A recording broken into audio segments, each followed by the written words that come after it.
어느 날 갑자기 아무런 예고도 없이 찾아오는 내 몸의 이상 신호. 과연 그 원인은 무엇일까요? 그 뒤에는 침묵의 살인자 나트륨이 있습니다. 안 좋은 거 아니에요? 많이 먹으면은 안 좋다는 건 소금이라고만 알고 있어요. 나트륨 함량이 높은 짠 음식을 선호하는 한국인. 짜게 먹는 편인가요? 짜고 맵고 짜고 매운 거를 선호하는데 짜거나 매운 거를 먹게 되더라고요. 이미 나트륨은 한국인의 입맛을 점령한 지 오래입니다. 외식이 작고 가공식품 섭취가 많은 현대사회. 특히 전통적으로 찌개류와 장류 등 짠 음식을 즐겨온 한국인들에게 나트륨은 더 이상 방치할 수 없는 위험 요소가 되고 있습니다.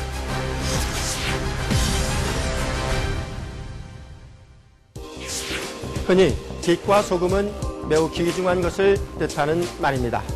그런데 이 소금이 천덕꾸러기로 전락하고 있습니다.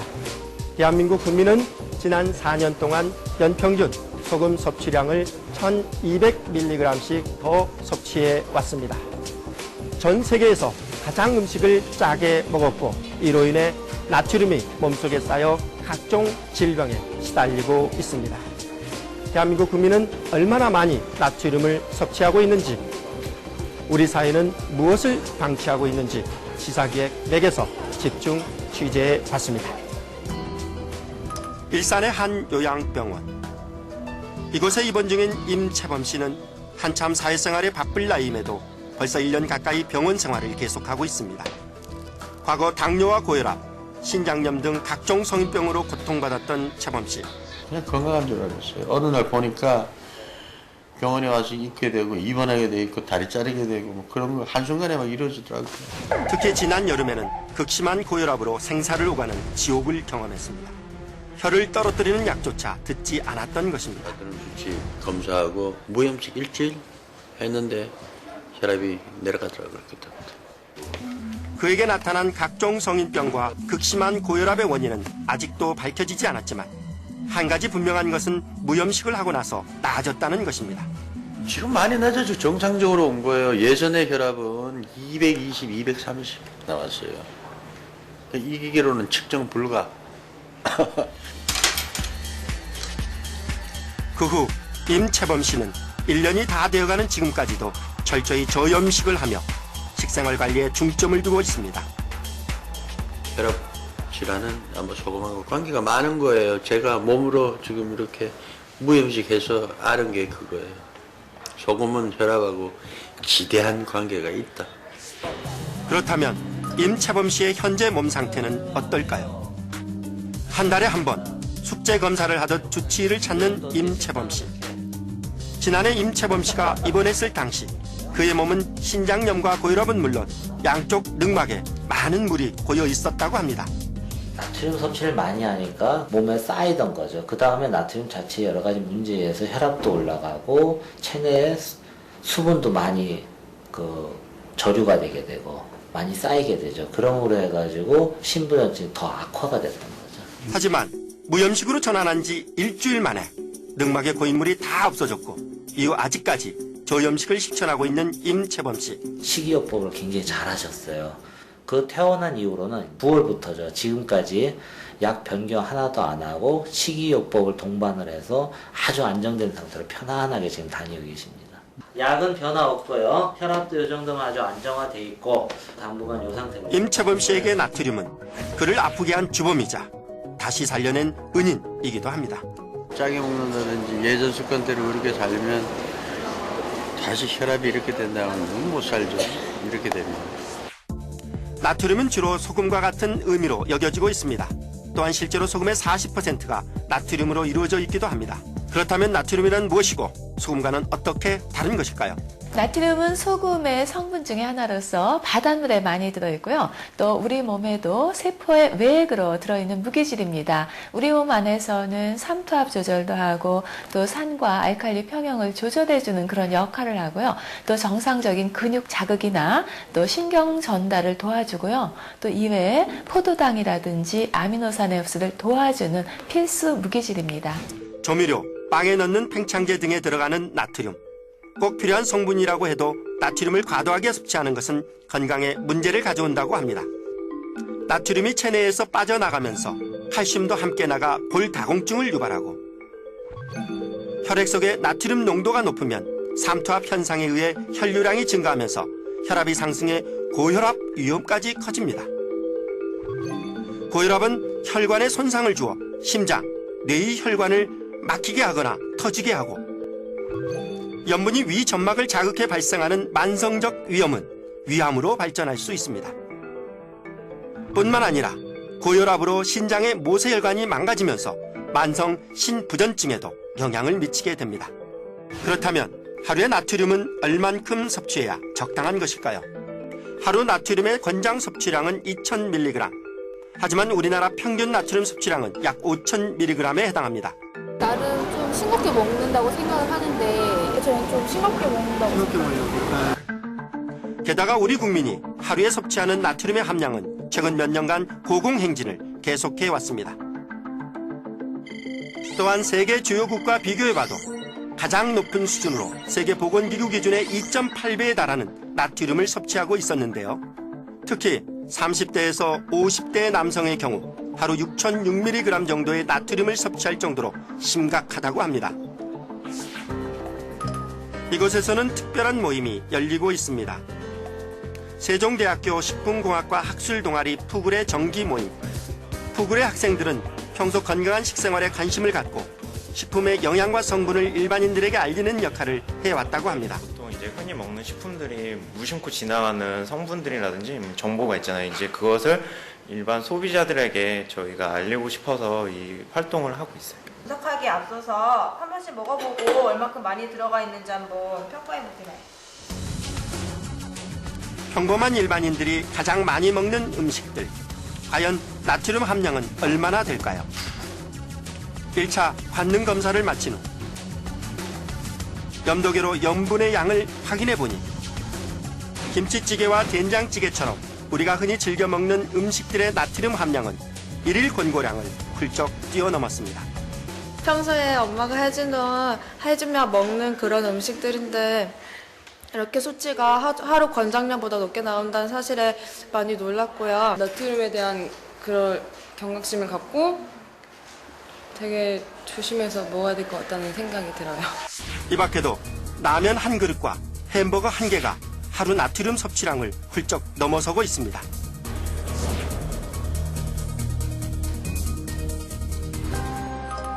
대학로에 살고 있는 평범한 대학생인 구성민 학생. 구성민 학생은 아침부터 외식을 하는 경우가 종종 있습니다. 청국장 하나 주세요. 집에서 밥을 챙겨 먹지는 못하더라도 건강을 위해 끼니를 거르지 말자는 생각 때문입니다.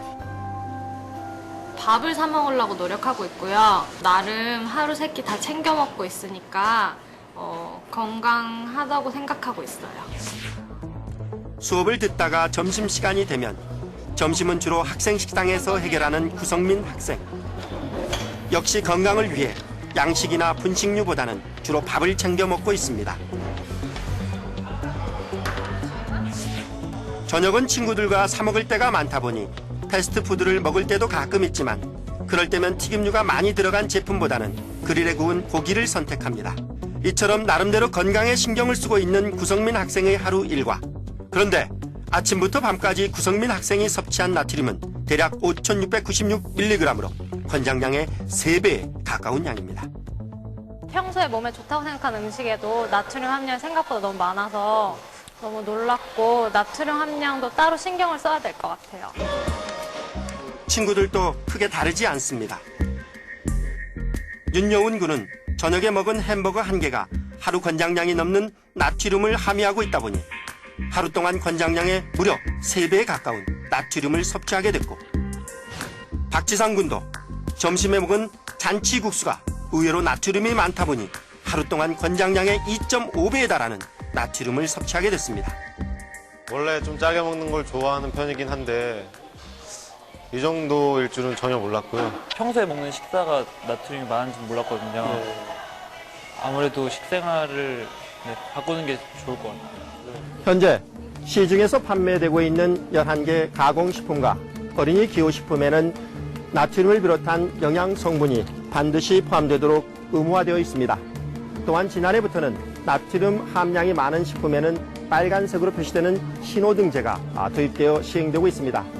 하지만 소비자들의 무관심 속에 특히 자율 권고 사항인 신호등재는 기업들의 참여가 매우 저조해 유명무실한 상황입니다.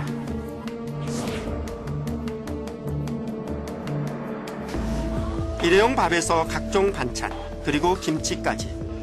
그 중에서도 11개 가공식품류와 어린이 기호식품에는 영양 성분을 꼭 표시하도록 되어 있습니다. 영양 성분 표시제란 식품 포장의 앞면 또는 뒷면에 식품의 영양 정보를 표기하는 제도입니다. 왼쪽에 나온 전체 제품의 열량과 나트륨의 함량, 그리고 오른쪽에 나온 하루 권장량에 대한 비율을 확인하면 됩니다. 하지만 이러한 영양 성분 표시는 글씨가 작아 알아보기 힘든 상품이 대부분인데다 표기마저 규격화되어 있지 않아 전부 제각각입니다. 마치 일부러 그런 것처럼 확인이 어렵도록 작고 복잡하게 써있는 제품들이 많아 개선이 필요해 보이는데요. 보기 좋은 형태로 제품 전면에 영양을 표시하는 전면 표시제가 도입돼야 합니다. 아이들의 경우 영양 성분표를 읽기 힘들다는 점이 문제점 중에 하나인데요.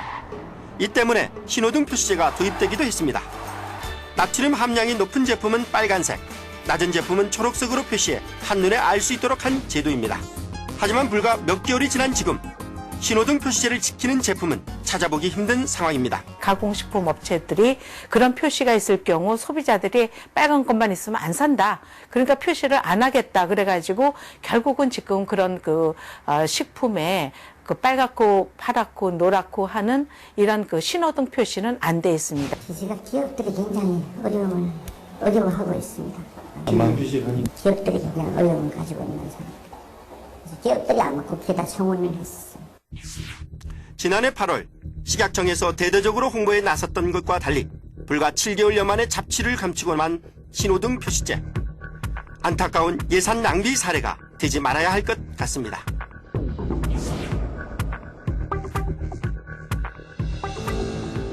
현재 영양 표시는 어린이들의 기호식품인 피자, 햄버거, 아이스크림, 제빵류에 의무적으로 하도록 되어 있습니다. 그렇다면 영양 표시제는 실제로 잘 지켜지고 있는 것일까요? 서울의 한 햄버거 가게를 찾아가 봤습니다.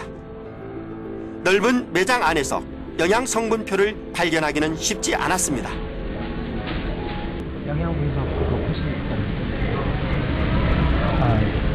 아니 이거 말고 나트륨을 제가 좀 적게 먹어줘서. 그래요? 네. 잠깐만요. 매니저님 영양 정보 자세한 영양 정보 있잖아요. 칼로리랑 그거 따로 손님이 보실만한 거 없습니다. 그거밖에 없다고 하는데 지금은? 잘 보이질 않아서. 안 보이세요? 그 의자를 놓고 좀 보시게 선생님. 성인 남성의 키보다 높은 곳에 작은 글씨로 써있는 영양 성분표. 게다가 이 큰 매장에 영양 성분표는 단 한 개뿐입니다. 원래 따로 있어야 될 거 아닌가요? 원래 있지 않나요? 원래 있어야 되는 것 같아요. 그거는 아니고 알바라고 하면 되는데. 매장 안 곳곳에 널린 신제품 광고들. 이들 대신에 몇 군데라도 영양 성분표를 놓아두면 어땠을까요? 다른 햄버거 가게를 찾아가 봤습니다. 역시 메뉴판에는 영양 성분 표시가 없습니다. 매장 안을 한참 둘러본 뒤에야 발견한 영양 성분표. 역시 깨알처럼 작은 글씨로 가득히 적혀 있어 읽기는 쉽지 않습니다. 다른 소비자들은 이 같은 사실을 어떻게 생각하고 있을까요?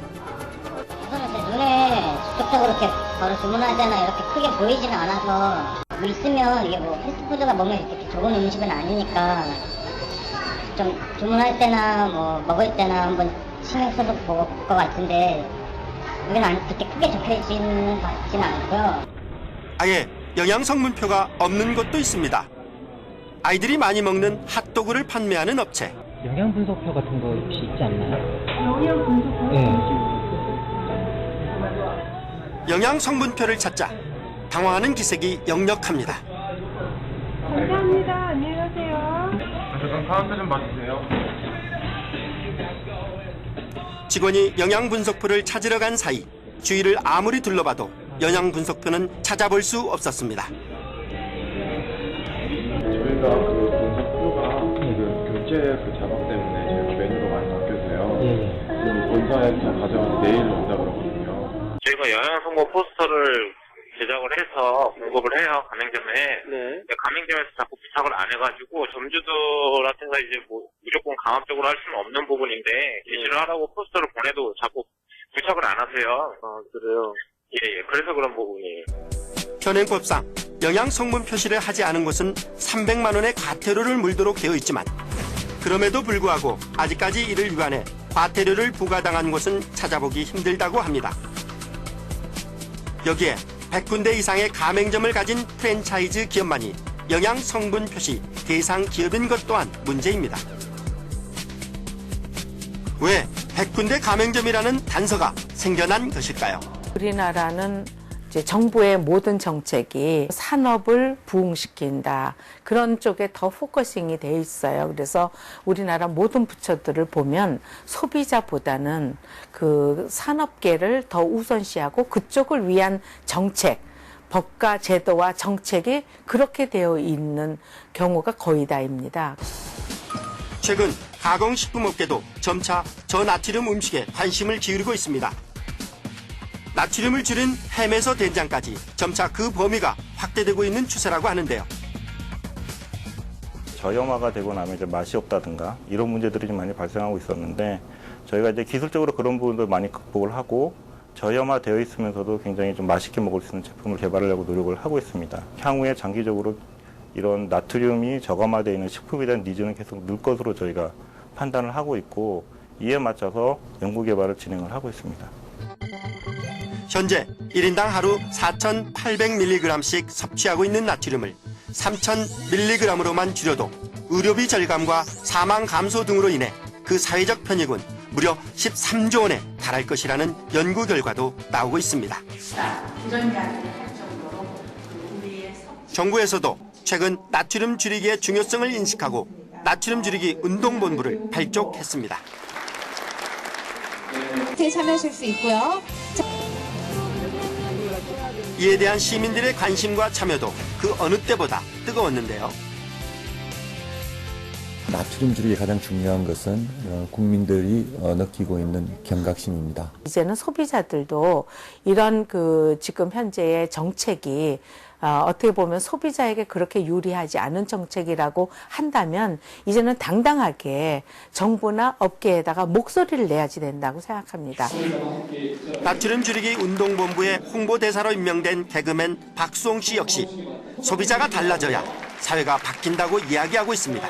나트륨 줄이기는 아무리 강조해도 모자람이 없을 것 같습니다. 식당에 가서든 아니면 집에서도 소금 적게 먹기를 몸소 실천하셔서 가족들과 건강하시기 바랍니다.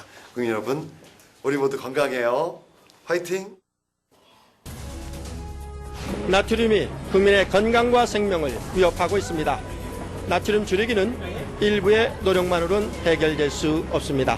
소비자 스스로 제품에 표시된 나트륨 함량을 확인해 나트륨 소비를 줄여 나가야 합니다. 기업은 국민 건강을 고려한 저나트륨 제품을 개발하고 영양 성분을 정직하게 공개해야 합니다. 정부는 거대 식품업체의 로비에 밀려 국민 건강을 등한시하는 일이 있어서도 안 될 것 같습니다. 시사경맥 최은수입니다.